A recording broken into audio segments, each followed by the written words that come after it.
recently, through polling, we've seen Gavin Newsom rise in the early 2028 Democratic nominee polling odds, and of course, this is because of the redistricting wars that's going on between Gavin Newsom and Trump, as we're seeing Trump pressured and got Greg Abbott to redistrict Texas so that Republicans gain some seats. We're seeing Ron DeSantis redistricting Florida. We're seeing Missouri thinking about redistricting. We're seing Ohio redistricting. We're even seeing a state like Iowa thinking about redistricting to try to make sure that the Republicans hold on to more seats in the 2026 midterms. Gavin Newsom has recently came out with a map to redistrict California, which the California voters will vote on November 4th, I believe. And Gavin Newsom isn't only attacking Trump on the redistricting. We're seeing Gavin Newsom do press conferences and interviews where he's also attacking Trump on the federalization of the D.C. police force and the cutting of like half of the random government agencies that Trump probably doesn't even know existed. He's also attacking Trump's thoughts on possibly federalizing the Chicago police force and the Baltimore police force and sending the National Guard into those two cities. We're seeing Gavin Newsom even attacking Mississippi and Louisiana for having much higher homicide rates than California does. So Gavin Newsom's clearly the clear favorite right now to be the Democratic nominee. A lot of Democrats are putting their hats behind Gavin Newsom. We're seeing like J.B. Pritzker, following behind Gavin Newsom's lead, thinking about redistricting Illinois too. And really, Gavin Newsom's the only fighter the Democrats have right now. So, based off everything that I've just said, Gavin Newsom's so far is most likely going to be the nominee for 2028. And let's see how he does in a 2028 election against likely nominee J.D. Vance. Now for VPs, for Gavin Newsom's VP, I have Gretchen Whitmer, who's the governor of Michigan. And then for J.D. Vance's VP, I have Marco Rubio, who is the current Secretary of State and was former Senator of Florida. So let's go ahead and get started with all of the safe states. We'll start off with the Republicans, which I do believe Florida could probably go safe. As we saw in this past election, Trump won it by 13%, and in 2020, Trump only won it by 3%. So this is a 10% swing in 4 years. Ron DeSantis will be leaving office in 2026, which could hurt the Republicans in Florida, especially without his name recognition helping Republicans in Florida as much. I don't think Ohio or Texas will be safe.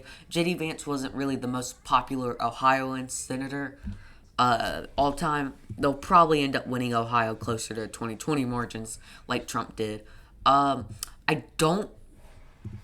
Honestly, Florida probably won't be safe. Marco Rubio will be removed as a senator from there by 4 years. Ron DeSantis will be gone. There will probably be another Republican governor, but not as popular. Probably, they might win it by around 8%. Now we'll do the safe states for Gavin Newsom and Gretchen Whitmer. I do believe Colorado will be safe. Now, after the 2024 election, there was a lot of talk that New Mexico is shifting to the right, but with recent polling and a lot of deportations, Trump's not doing the best with the Hispanic population right now on terms of polling. And New Mexico is actually the only state in America where white people are a minority. Hispanics are actually the majority in New Mexico, which I could be wrong on that. Don't quote me on that. Look that up. I'm pretty sure that's the case. So Republicans would have to do historically well in the 2028 election if they want to get close to winning New Mexico. Now, after the safe states, it's Rhode Island. After the safe states, it's 179 to 131 with Gavin Newsom up. We'll now go to the likely states. I do believe New Jersey, Virginia, and New Mexico will all be likely for the Democrats, adding their electoral college vote to 211. No, we could possibly see Minnesota go safe. I do think 2028 could possibly be a 2020 part 2. Gavin Newsom, I do believe, does represent the same establishment ideals that Joe Biden did and could be a return to normalcy in politics like Joe Biden advertised. where Biden won it by 7%. But in this 2024 election, even with Governor Tim Walz on the ticket, Kamala Harris was only able to win Minnesota by 4.2%. But we have seen bigger swings, as in 2016, Clinton only won it by 1.5%. So that does lead me to believe that Minnesota will go back to being a likely state, probably going by to Gavin Newsom by around 7 points. I also do believe New Hampshire could possibly shift to the left a lot, as we saw Biden win it by 7%. You know what? New Hampshire probably won't be a likely. We'll probably go to Gavin Newsom and Gretchen Whitmer by around 4%. Now, for the likelies for the Republicans, I have Ohio, Texas, and Florida all going to J.D. Vance and Marco Rubio by around that 6 to 8% margin. I believe Ohio will probably go to J.D. Vance and Marco Rubio by around a 9% margin. Florida will probably go to J.D. Vance and Marco Rubio by around an 8% margin. And we could possibly see Texas only go to the Republicans by a 2020 margin, where we saw Trump only won it by 5.6 points, but they can probably win it by around 7 points. And honestly, with how weak Iowa Republicans have been recently, I would not be surprised if Iowa goes down to a likely column. As we're seeing, a senator from Iowa will not run for 2026. They have an unpopular Iowa governor too. Both Republicans, not really helping the Republican Party of Iowa at all.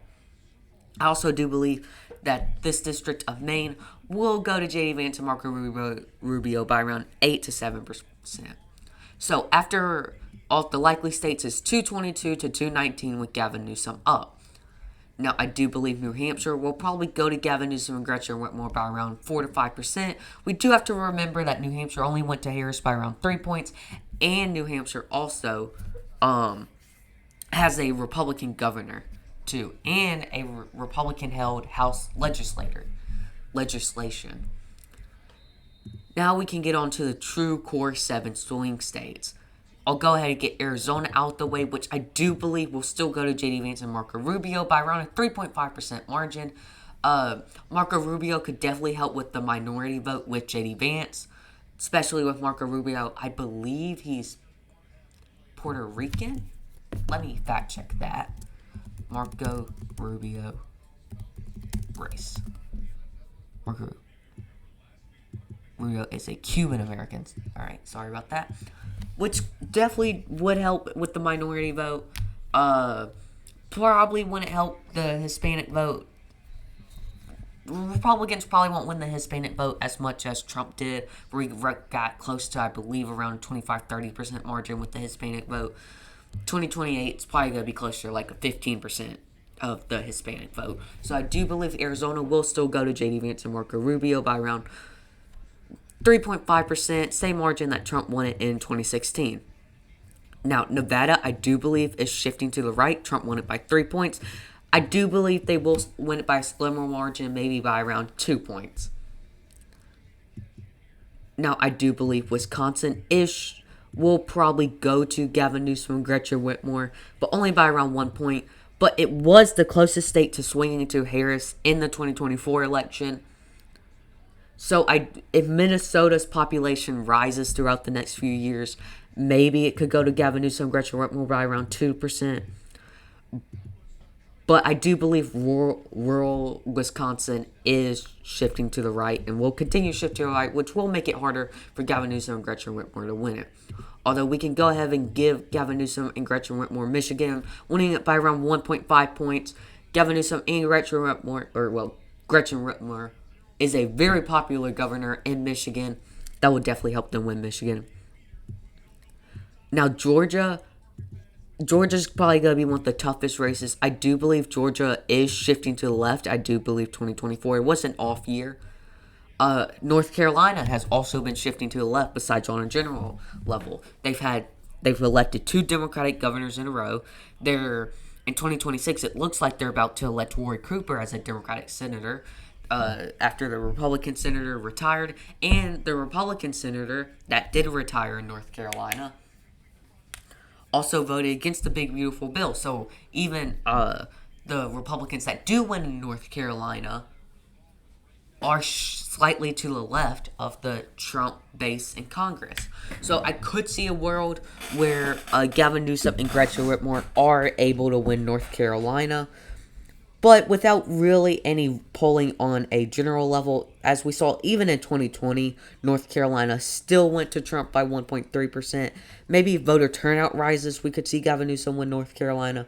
But I still expect North Carolina to go J.D. Vance and Marco Rubio, but by a very slim margin, maybe 0.5%.